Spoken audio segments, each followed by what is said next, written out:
Hello students, आपका फिर से हमारे यूट्यूब चैनल पे स्वागत है। आज हम लोग पढ़ेंगे कि किसी कैपेसिटर को चार्ज करने में उसमें जो है कितनी एनर्जी स्टोर होती है। ठीक है, मतलब सपोज दैट कोई कैपेसिटर मालूम है ना। Capacitor is a device which is used to store charge, और इसका मेन जो पर्पज़ होता है वो ये होता है कि वो इलेक्ट्रिक सर्किट में कॉन्टिन्यूस इलेक्ट्रिक सप्लाई देता है। तो यहाँ पे आज हम लोग फार्मूला निकालेंगे energy stored in a capacitor, मतलब कैपेसिटर में कितनी एनर्जी स्टोर होती है, आज इसके बारे में हम लोग पढ़ेंगे।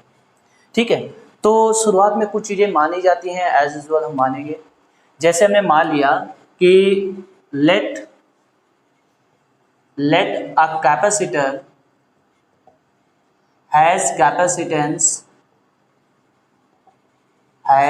Capacitance capital C.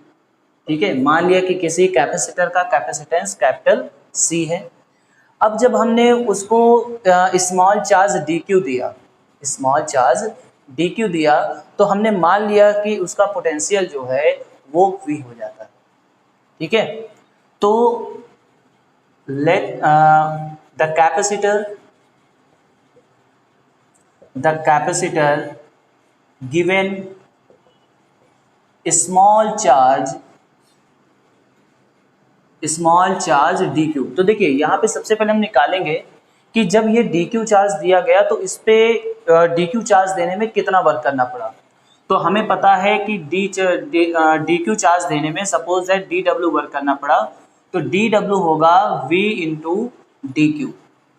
ठीक है, इतना वर्क हमें करना पड़ेगा। लेकिन अगर ये कंसिडर किया जाए कि कैपेसिटर को डी क्यू चार्ज ना दे करके जीरो से लेके क्यू तक चार्ज दिया जाता है, ठीक है, तो उस केस में हमें कितना वर्क करना पड़ेगा। ठीक, अब यहां पे लिख देंगे इफ द कैपेसिटर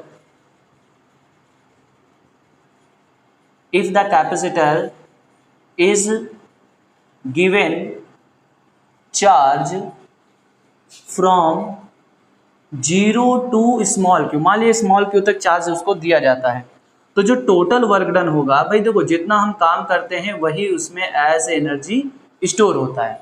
तो जो टोटल वर्क डन होगा वो होगा जीरो से क्यू वी डी क्यू। अब वी की जगह पे रिप्लेस कर देंगे क्या, हमें पता है Q equal to C V होता है, तो Q equal to C V होता है तो वी इक्वल टू क्या आएगा, Q by C into D Q. तो यहाँ से वन बाई सी बाहर आ जाएगा और इधर आएगा जीरो से क्यू डी क्यू। ठीक है, अब क्यू का इंटीग्रेशन क्या होता है, तो क्यू स्क्वायर बाई टू। चलिए यहाँ पे हम कंसीडर कर लेते हैं कि लेट से कि ये small Q capital Q charge है। ठीक है, कोई दिक्कत नहीं है, आप कुछ भी कंसीडर करो, लेकिन चूंकि यहाँ पे क्यू लगा हुआ है तो स्मॉल क्यू, तो हम इसको कैपिटल क्यू कंसीडर किए ले रहे हैं। अब यहाँ पे जब इसको इंटीग्रेट करोगे तो आएगा वन अपॉन सी, और ये हो जाएगा क्यू का, या जो इंटीग्रेशन होता है क्यू स्क्वायर बाई टू, और जीरो से लेके कैपिटल क्यू तक। तो पहले अपर लिमिट रखेंगे तो one by two Q square by C, और लोअर लिमिट रखेंगे तो जीरो हो जाएगा। तो इसका मतलब ये हुआ कि हमने इतना वर्क किया है किसी कैपेसिटर को क्यू चार्ज देने में। ठीक है, अब यहाँ पे क्यू चार्ज देने में इतना हमने वर्क किया, इसका मतलब यही as a potential energy store हो जाएगा। सो ये हमारा मेन फार्मूला आता है।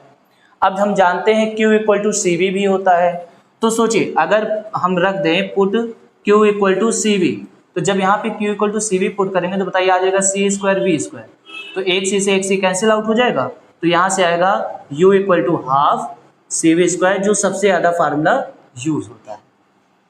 तो इस तरीके से हम लोग फार्मूला डिराइव कर लेते हैं। आई होप आपको समझ में आ गया होगा। बहुत छोटा सा डेरिवेशन था। करना क्या था भाई, लेट से कि स्मॉल क्यू चार्ज हमने दिया डी क्यू चार्ज, तो हमें इतना वर्क करना पड़ा। अब अगर हमें zero to capital Q charge देना हो तो उस केस में इस हिसाब से हम वर्क डन निकाल लेंगे, और जो हम वर्क करते हैं वही उसमें एज एनर्जी स्टोर हो जाती है। सो इतना छोटा सा डेरिवेशन था। और अगर चैनल को सब्सक्राइब नहीं किया है तो सब्सक्राइब कर लो, दोस्तों के साथ शेयर कर लो। और वन मोर थिंग, जैसा कि आप जानते होंगे, अगर नहीं जानते तो आपको बता दें कि हमारी एक वेबसाइट भी है जो आपको नीचे दिख रही होगी।